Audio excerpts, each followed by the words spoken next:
마가복음 2장 14절로 15절 제가 읽겠습니다. 또 지나가시다가 알페오의 아들 레위가 세관에 앉아 있는 것을 보시고 그에게 이르시되 나를 따르라 하시니 일어나 따르니라. 그의 집에 앉아 잡수실 때에 많은 세리와 죄인들이 예수와 그의 제자들과 함께 앉았으니 이는 그러한 사람들이 많이 있어서 예수를 따름이러라. 아멘. 여러분, 오늘 추운 날씨인데도 교회 오신 것을 환영합니다. 특별히 운전 조심하시고 또 걸으실 때 얼음이 많이 깔려 있습니다. 조심하시기 바랍니다. 우리는 지금 간소화된 신앙이라는 시리즈를 하고 있습니다. 그 이유는 우리들에게는 하나님과의 관계를 복잡하게 만들려는 경향이 있기 때문입니다. 하지만 하나님과 관계를 갖는 것은 복잡한 것이 아닙니다. 간단하게 예수님을 따르고 믿고 순종하고 나누면 되는 것입니다. 첫째 주에 우리는 예수님께서 우리를 초청해 주신 것에 대해 생각해 보았습니다. 둘째 주에는 우리가 예수님을 따를 때 예수님을 믿게 된다는 사실에 대해 생각해 보았습니다. 그리고 셋째 주에는 우리가 예수님을 믿으면 예수님께 순종해야 된다는 것에 대해 생각해 보았습니다. 그리고 그러므로 우리는 하나님과 개인적 관계를 갖기 위해, 우리가 하나님과 개인적 관계를 갖기 위해 우리는 예수님을 따르고 믿고 순종해야 합니다. 그리고 오늘은 우리가 예수님에 대해 다른 사람들에게 전해야 한다는 것에 대해 생각해 보겠습니다. 질문을 하나 하겠습니다. 질문을 하나 드리겠습니다. 여러분들은 누구를 통해서 예수님을 믿게 되셨습니까? 여러분들은 누구를 통해 예수님께서 우리를 사랑하셔서 죄에서 우리를 구원시켜 주시기 위해 십자가에서 달려 돌아가셨다는 사실을 믿게 되었습니까? 많은 사람들은 주위에 있는 가까운 사람들을 통해 이 소식을 전해 듣게 됩니다. 우리를 예수님께 인도한 사람들 중에 가장 주요 인물들은 우리의 부모님, 아니면 형제나 자매, 아니면 직장 동료, 아니면 친구 또는 이웃이 됩니다. 우리 가운데 대부분이 주위에 있는 분들을 통해 예수님께 나오게 되셨을 것입니다. 통계를 보면 90%의 사람들이, 90%의 예수님을 믿는 사람들이 주위 사람들 때문에 예수님을 믿게 되었다, 이렇게 말합니다. 90%의 사람들. 이것은 어느 시대나 마찬가지입니다. 이것은 어느 나라든지 마찬가지입니다. 이것은 지난 2000년 동안 한결같은 것입니다. 하나님께서는 그를 믿는 사람들을 통해서 예수님을 모르는 사람들에게 전도하게 하십니다. 그리고 이것은 새로운 사실이 아닙니다. 이것은 성경을 읽으면 깨달을 수 있는 것입니다. 아주 간단한 사실인 것입니다. 마가복음 2장 15절에 신약에서 매우 중요한 단어가 나옵니다. 그것은 바로 집이라는 단어입니다. 그런데 왜 이 단어가 중요합니까? 그 이유는 이 단어는 하나님께서 사람들을 그에게 나오게 하시는 간단한 전략을 보여주기 때문입니다. 우리가 읽은 마가복음 2장 14절 15절 말씀은 우리가 예수님에 대해 전하기 위해 이해해야 하는 다음에 세 가지 진리를 말씀해 줍니다. 저희가 읽은 말씀 가운데 14절로 15절 앞부분 말씀을 보면 첫 번째로 우리는 오이코스의 중요성을 깨달아야 합니다. 우리는 오이코스의 중요성을 깨달아야 합니다. 14절은 다음과 같이 기록했습니다. 또 지나가시다가 알페오의 아들 레위가 세관에 앉아 있는 것을 보시고 그에게 이르시되 나를 따르라 하시니 일어나 따르니라.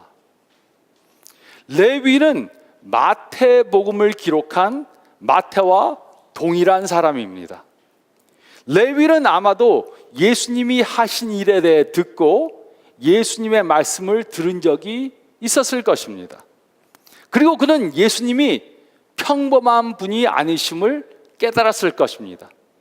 그래서 그에게는 예수님의 제자가 되고 싶어하는 그러한 마음이 있었을 수 있습니다. 하지만 그는 예수님의 제자가 될 자격이 없는 사람이라고 생각했을 것입니다.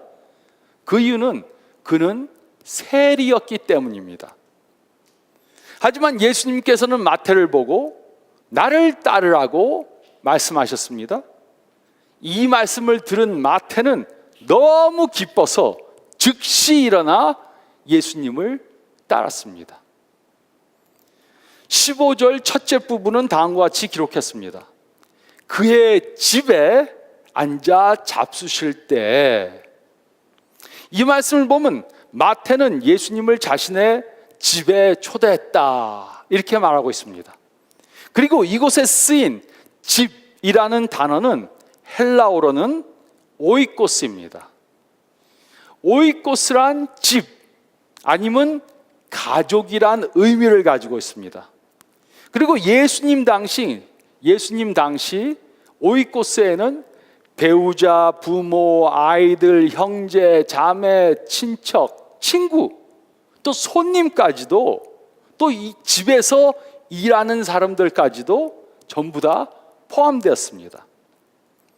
그러므로 우리는 오이코스를 어떻게 정의할 수 있습니까? 오이코스는 여러 가지로 정의할 수 있습니다. 첫째로 오이코스는 대가족을 의미합니다. 대가족. 이들은 꼭 피가 섞인 사람들이 아닐 수도 있습니다. 하지만 이들은 우리의 매일 또 매주 삶을 같이 하는 사람들입니다. 그러므로 우리의 오이코스에는 배우자, 부모, 자녀, 형제, 자매, 친척, 이웃, 그리고 친구들도 다 포함이 됩니다. 또 직장 동료들, 학교 친구들이 우리의 오이코스에 포함됩니다. 또 둘째로 오이코스란 우리의 관계적 세계를 뜻합니다. 우리의 관계적 세계. 이들은 우리를 아주 잘 아는 사람들입니다.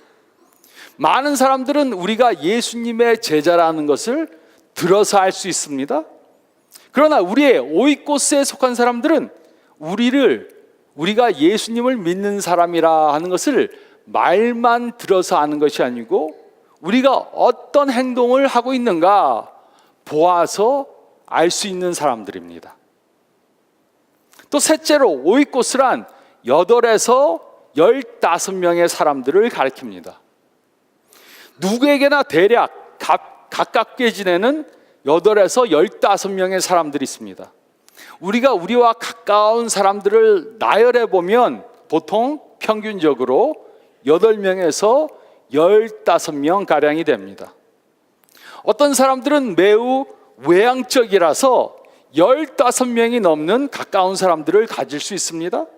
또 어떤 사람은 매우 내성적이라서 8명 미만의 사람과 가깝게 지낼 수 있습니다. 그러나 평균적으로 우리는 8명에서 15명의 사람들과 가까운 관계를 가지고 있습니다. 또 넷째로 우리는 오이코스를 우리들의 목적이라고 설명할 수 있습니다. 그 이유는 이 8명에서 15명의 사람들이 하나님께서 우리들에게 주신 목적이기 때문입니다.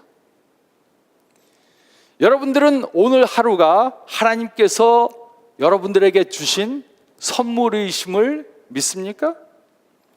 그리고 여러분들은 왜 하나님께서 여러분들에게 오늘을 주셨는지 아십니까? 우리가 오이코스의 원리를 이해한다면 우리는 왜 하나님께서 오늘을 우리들에게 선물로 주셨는지 알게 될 것입니다. 하나님께서 오늘을 우리에게 선물로 주신 것은 이 8명에서 15명의 사람들에게 예수님의 말씀을 전하라고 주신 것입니다. 그러므로 우리는 오이코스의 중요성을 깨달아야 합니다. 그리고 전 세계를 복음화하기 위해 하나님은 이 오이코스 전략을 사용하십니다. 제가 이것을 설명해 드리겠습니다. 하나님께서는 저에게 이 세상 모든 사람들 한 사람 한 사람 한 사람에게 전도하라고 말씀하시지 않았습니다. 그 이유는 저 혼자 이 세상을 전도하려고 하면 그 일이 너무 커서 시작도 하지 못하고 기권할 것이기 때문입니다. 그래서 하나님께서는 각자가 맡아야 할 영역들을 나눠주셨습니다. 그리고 저는 그 맡은 영역에서 그 일을 하면 되고, 여러분들은 여러분들이 맡은 영역에서 그 일을 하면 되는 것입니다. 우리는 모두 다 다른 영역에 부르심을 받았습니다. 우리는 다른 사람의 영역에 대해서는 책임지지 않아도 됩니다. 그러나 우리가 맡은 우리의 영역에는 책임을 져야 합니다. 우리의 오이코스에 속한 사람들에게는 우리가 책임을 져야 합니다. 우리의 부모님들, 우리의 배우자, 우리의 자녀들, 우리의 친구들을 전도하는 것은 우리의 맡은 임무입니다. 그리고 우리가 맡은 영역을 바꾸어 갈 때 우리는 이 세상을 복음화시킬 수 있는 것입니다. 우리는 오이코스의 중요성을 깨달아야 합니다. 또 둘째로 15절 말씀을 보면, 둘째로 우리는 우리의 오이코스를 파악해야 합니다. 우리는 우리의 오이코스를 파악해야 합니다. 15절은 다음과 같이 기록했습니다. 그의 집에 앉아 잡수실 때 많은 세리와 죄인들이 예수와 그의 제자들과 함께 앉았으니 이는 그러한 사람들이 많이 있어서 예수를 따름이러라. 이곳에서 매우 중요한 것은, 또 매우 의아한 것은, 이 말씀 중에는 마태의 부모나 형제나 자매에 대한 이야기가 없다는 것입니다. 그 이유가 무엇입니까? 그것은 아마도 마태가 세리였기 때문에 그의 가족들은 그를 상종하지 않으려 했을 수도 있습니다. 하지만 그에게는 그의 오이코스가 있었습니다. 누가 그의 오이코스에 속하였습니까? 다른 세리들과 다른 죄인들, 마태와 비슷했던 사람들, 아무도 상종하지 않으려 했던 사람들이 마태의 오이코스에 속해 있었던 것입니다. 마태가 그의 오이코스를 가지고 있었던 것처럼 우리에게도 우리의 오이코스가 있습니다. 그러므로 우리는 누가 우리의 오이코스에 속해 있는지 파악해야 합니다.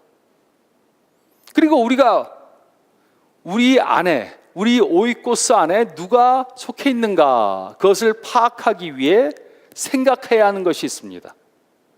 우리가 우리의 오이코스 안에 있는 사람들의 이름을 적어보면 모두가 예수님을 모르는 사람들만 있는 것은 아닙니다. 우리의 오이코스 안에는 예수님을 모르는 사람들도 포함이 되어 있습니다. 또 그 안에는 예수님을 알기는 알지만 예수님과 동행하지 않는 삶을 사람들도 포함되어져 있습니다.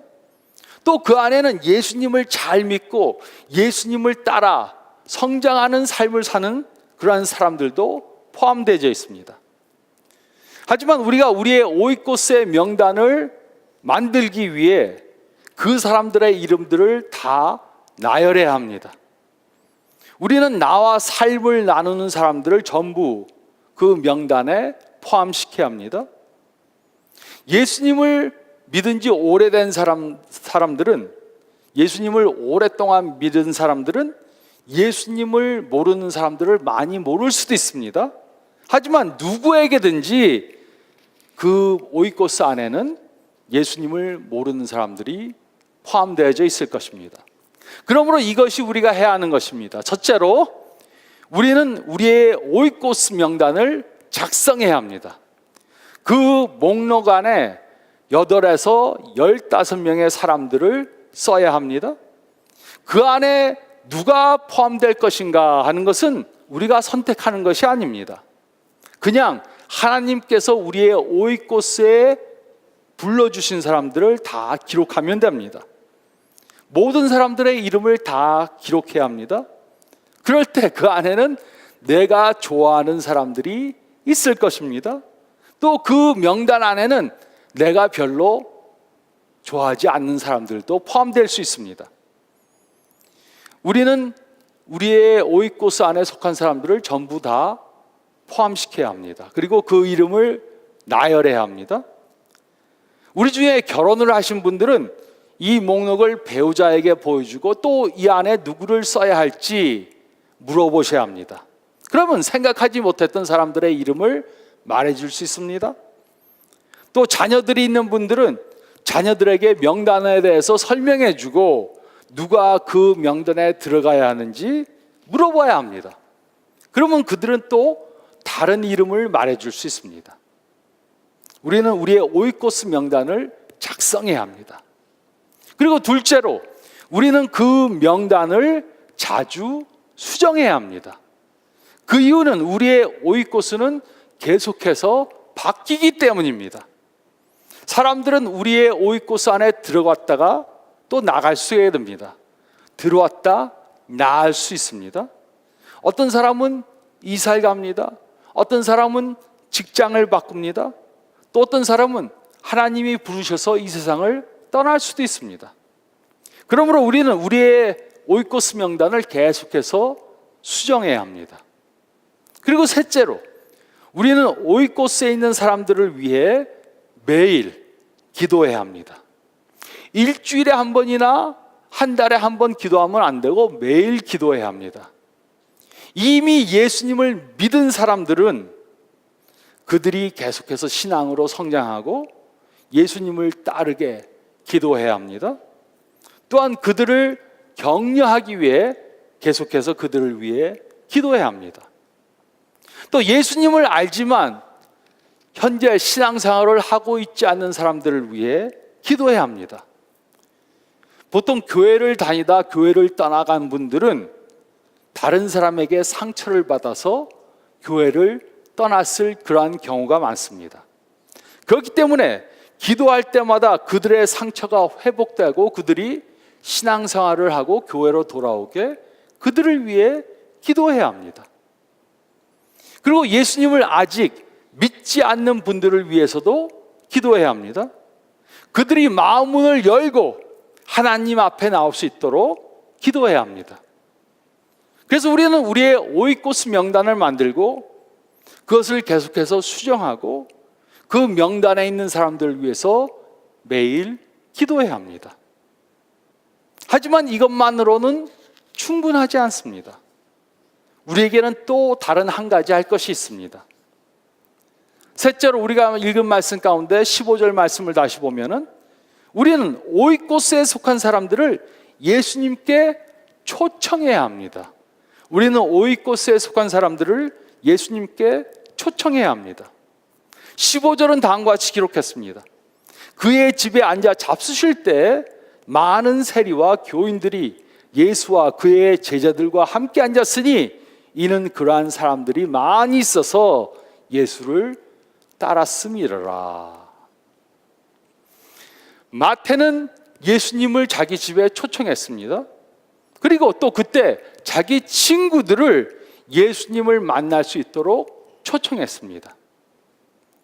마태와 같이 우리도 우리의 오이코스에 속해 있는 사람들이 예수님을 만날 수 있도록 교회에 초청해야 합니다. 우리의 오이코스에 속한 모든 사람들은 언젠가 예수님을 필요로 할 때가 있을 것입니다. 언젠가 그들은 자신들의 힘으로 감당할 수 없는, 자신의 힘으로 감당할 수 없는 일들을 만나서 하나님의 필요성을 깨닫게 될 것입니다. 그럴 때 그들을 위해 기도해주고 그들에게 사랑을 베풀어준 사람이 생각나서 여러분에게 올 것입니다. 이럴 때 우리는 그들로 예수님을 만날 수 있도록 그들을 교회에 초청해 왔습니다. 우리 오이코스 안에 속한 사람들 중에서 예수님을 모르는 사람들, 또 교회를 떠나고 신앙생활을 하지 않는 사람들을 그들이 우리에게 찾아올 때 우리는 그들을 예수님께 초청하기 위해서 교회로 초청해 와야 합니다. 그러면 그들은 교회에 와서 다른 기독교인들을 보고 자유함과 기쁨으로 사는 사람들을 만날 수 있게 될 것입니다. 그러기 위해 우리는 교회 설교 CD를 들어보라고 가져다 줄 수 있습니다. 또 교회에서 하는 음악 콘서트에 초청할 수 있습니다. 또 예배에 와 보라고 초청할 수 있습니다. 물론 너무 부담감을 주어서는 안 됩니다. 너무 자주 조르면서 교회에 오지 않는 것에 대한 교회에 오지 않는 것에 대한 죄책감을 갖게 해서는 안 됩니다. 죄책감은 교회에 오게 하는 좋은 동기가 되지 못합니다. 우리가 그들을 교회에 초청했을 때 그들은 거절할 수 있습니다. 그러면 그들을 위해 계속해서 기도하고 기회가 되면 다시 초청해야 합니다. 또 거절하면 또 계속해서 그들을 위해 기도하고 좋은 기회가 생기면 또 다시 교회에 초청해야 합니다. 그것이 몇 번 해야 되는지 다 다릅니다. 하지만 우리가 기도하고 그들을 초청한다면 언젠가 그들은 교회에 한번 오겠다고 승낙을 할 것입니다. 그 이유는 여러분들이 계속해서 기도하고 그들을 위해 관심을 보이고 사랑을 베풀었기 때문입니다. 그래서 우리는 이렇게 오이코스에 속한 사람들을 예수님께 초청해야 합니다. 하나님께서는 우리를 사랑하셔서 그의 아들을 이 세상에 보내주셨습니다. 또 하나님께서는 전략적으로 8명에서 15명의 사람들을 우리의 오이코스에 보내주셨습니다. 그 이유는 우리의 오이코스에 속한 사람들에게 예수님에 대해 전해줘야 하기 때문입니다. 그러므로 예수님과 개인적 관계를 가지며 사는 것은 매우 복잡한 것이 아닙니다.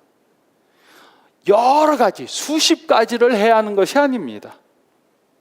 예수님을 따르고 예수님을 믿고 예수님께 순종하고 예수님께 대해서 전하면 되는 것입니다.